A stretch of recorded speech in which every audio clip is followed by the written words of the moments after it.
Pesticides, polluants éternels, métaux lourds, tous sont dangereux pour notre santé. Et sur le cadmium, les médecins alertent, c'est une bombe sanitaire. Alors oui, nous devons légiférer sérieusement et rapidement et pas avec des amendements qui affaiblissent le texte. L'alimentation est la première source de contamination au cadmium. On parle de produits de base, pain, pâtes, pommes de terre. Alors diminuer la teneur en cadmium dans les engrais est un premier levier. Je regrette que l'amendement sur l'enfouissement des déchets contenant du cadmium ait été déclaré irrecevable, puisque l'enfouissement de cadmium provoque tout autant de dangers contaminant l'eau, le sol, les terres agricoles sur lesquelles nous produisons de l'alimentation.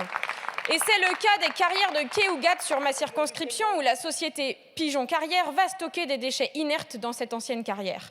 Des taux dérogatoires de métaux lourds 3 fois supérieurs au seuil ont été autorisés par le préfet.